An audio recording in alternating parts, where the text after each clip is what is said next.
के 24वें दिन लड़ाई रुकती नहीं दिख रही और बढ़ती दिख रही है। दिन में इजराइल हमले करता है, रात में ईरान पलटवार करके जवाब देता है। इस युद्ध में एक के बाद एक विध्वंसक हथियारों का इस्तेमाल हो रहा है और सबसे अधिक चर्चा ईरानी मिसाइलों की है, जिसने अमेरिका, इजराइल और पूरा मिडिल ईस्ट परेशान है। डोनाल्ड ट्रंप जिस वक्त अमेरिका की ताकत पर इतरा रहे थे, बता रहे थे कि उन्होंने ईरान की ताकत को मिट्टी में मिला दिया है, इसके कुछ घंटे बाद ईरान ने इजराइल पर आज तक के सबसे बड़े हमले को अंजाम दिया।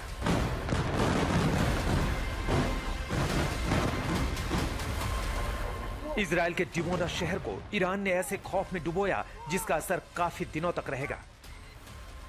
यह हमला उस वक्त हुआ है जब कुछ घंटे पहले ही इजराइल ने ईरान के नतांज परमाणु सेंटर पर हमला किया था। यानी ये जैसे का तैसा है। ईरान ये हमला करके बता रहा है कि इजराइल और अमेरिका जिस तरीके का हमला करेंगे, ईरान का पलटवार भी उसी तरीके का होगा, भले ही अमेरिका और इजराइल चाहे कुछ दावा करें।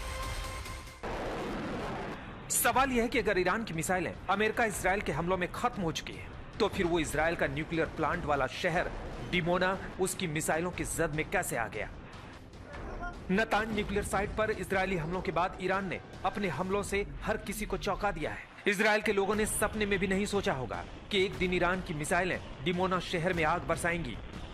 शनिवार रात ईरान ने इजराइल पर अभी तक का सबसे भयानक मिसाइल हमला करके बता दिया कि ऐसे हथियार इस्तेमाल होने बाकी हैं जिन्हें रोका नहीं जा सकता। ईरान की तरफ से दावा किया जा रहा है कि उसने अब तक किसी भी कॉम्बैट में जो इस्तेमाल नहीं हुआ सेजिल मिसाइल, उसका इस्तेमाल इस युद्ध में शुरू किया है, जिसको डिटेक्ट कर पाना लगभग असंभव होता है दुश्मन के लिए, और वो जब भेजते हैं किसी एरिया को तो बचने का मौका नहीं देते हैं।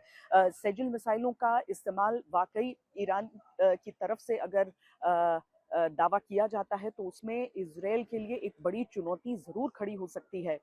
इजराइल और अमेरिका ने सोचा कि 2-3 हफ्तों में ईरान सरेंडर कर देगा, लेकिन जमीनी हकीकत यह है कि ईरान अपनी मर्जी से इजराइल पर हमले कर रहा है। ईरानी मिसाइलों को रोकने में इजरायली एयर डिफेंस सिस्टम नाकाम रहे हैं। इजराइल के डिमोना शहर पर बरसी हर ईरानी मिसाइल बताती है कि ईरान की ताकत खत्म नहीं हुई है, वरना इजराइल में ईरान की मिसाइलें ऐसे ना गिरती। ईरान के भयानक होने के पीछे 2 वजह हो सकती है। पहली, ईरान ने शायद नई तरह की मिसाइलों का इस्तेमाल किया है जिसे रोकने में इजराइल डिफेंस सिस्टम नाकाम रहे हैं। दूसरा, इजराइल के एयर डिफेंस सिस्टम 3 हफ्तों की लड़ाई के बाद अब वाकई नाकाम हो गए हैं, क्योंकि पहले अगर 10 मिसाइलों की बैराज में 1 या 2 मिसाइलें गिरती थी, तो अब उससे ज्यादा मिसाइलें गिर रही हैं, जिसने इजराइल को भी असुरक्षित कर दिया है।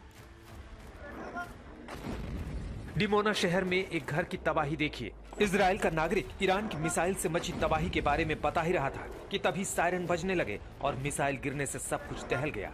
जंग को 3 हफ्ते हो चुके हैं और ईरान अपने ऊपर होने वाले हर हमले का खौफनाक जवाब दे रहा है, जिससे डिमोना में ईरान ने पहली बार हमला किया है। यह हमला उस वक्त हुआ है जब कुछ घंटे पहले ही इजराइल ने ईरान के नतांज परमाणु सेंटर पर हमला किया था। शनिवार रात इजराइल के अराद में रिहायशी इमारतों के बीच एक ईरानी मिसाइल फटने से भारी नुकसान हुआ।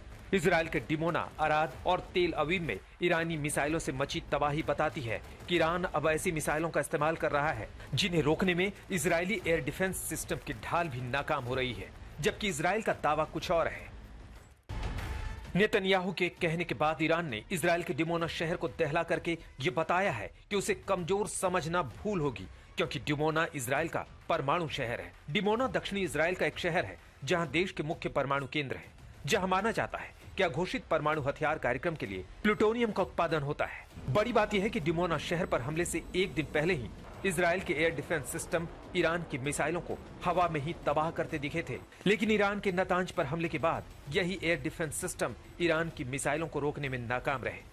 देखिए, स्ट्रेटेजी तो कोई चेंज नहीं की है। उन्होंने बस एक ही काम किया है ईरान ने कि ICBMs बनाई हैं लॉन्ग रेंज, और यहाँ तो इन्होंने SRBMs और मीडियम रेंज इनकी जो मिसाइल्स है जो इजराइल के खिलाफ है, उसमें इन्होंने क्लस्टर बॉम्ब्स भी लगा दिए हैं तकरीबन 10-12, और हाइपरसोनिक मिसाइल्स हैं जो अपना कोर्स भी चेंज कर लेती हैं, जिनको वो डांसिंग मिसाइल्स भी बोलते हैं।